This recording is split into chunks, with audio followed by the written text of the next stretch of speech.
In the summer of 1973, when the ocean breeze would sweep in through Cocoa Beach and the smell of salt water hung in the air like a comforting memory, I stood at the threshold of a road less traveled. At that pivotal moment in my life, I did not know how significant this journey would become, nor did I realize the mentor awaiting me could light such a path. Her name was Mrs. Dickens. She was my distributive cooperative training teacher.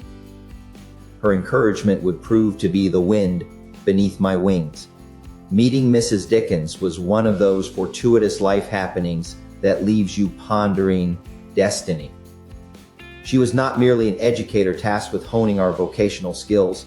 She was a beacon of potential and a firm believer in each student's untapped abilities. From the very first classes, she had an uncanny knack for looking past the surface, seeing potential where others might see only disinterest or uncertainty. It was her belief in me, the simple yet profound notion that I possessed leadership potential, that would help set my life's course.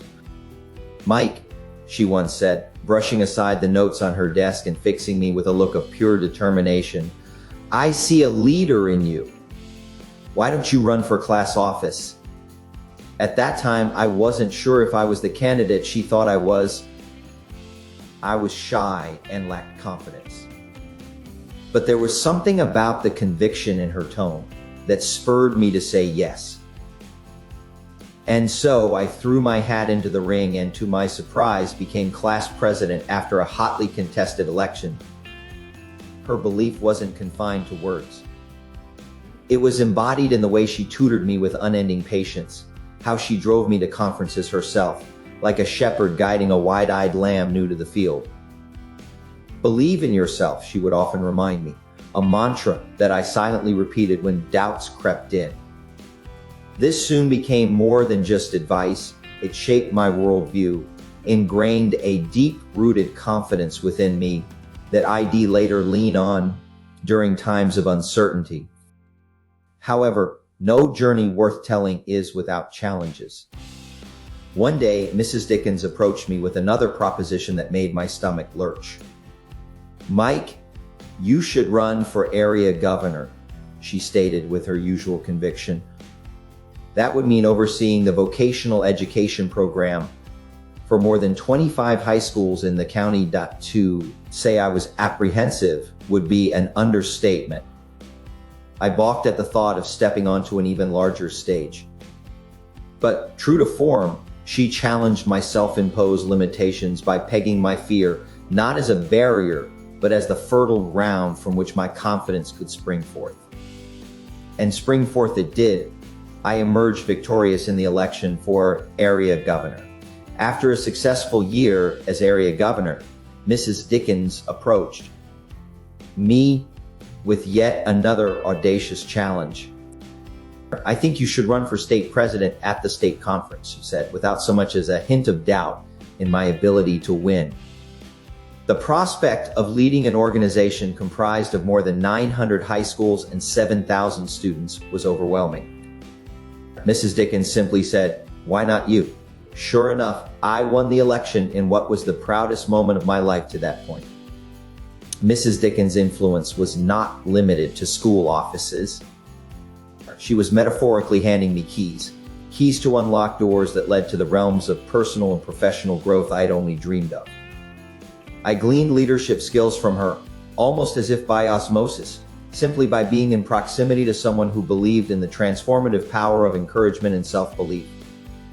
She taught me to embrace a can-do spirit, a simple yet audacious philosophy that if life led me to a door, I should have the courage to stride through it.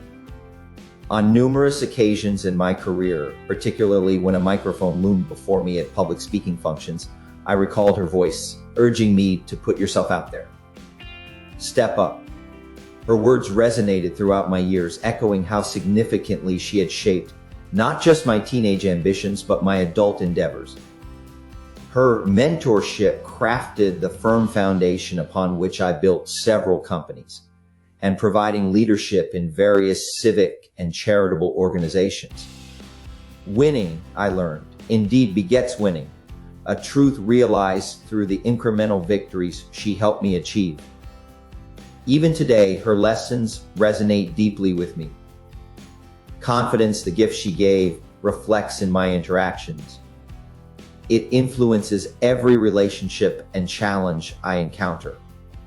Over the years, as I overcame the visceral fear of public speaking, I imagine her nodding approval, smiling from the sidelines with that knowing, encouraging gaze. If given the chance to thank her, I would tell Mrs. Dickens, "You had a profound impact on who I became and the contributions I was able to make to others." Her legacy lives on in how I guide up and coming students, mimicking her nurturing spirit. I strive to be an exemplar, an encourager who believes in inherent potential and inspires others to step into roles they might otherwise shun.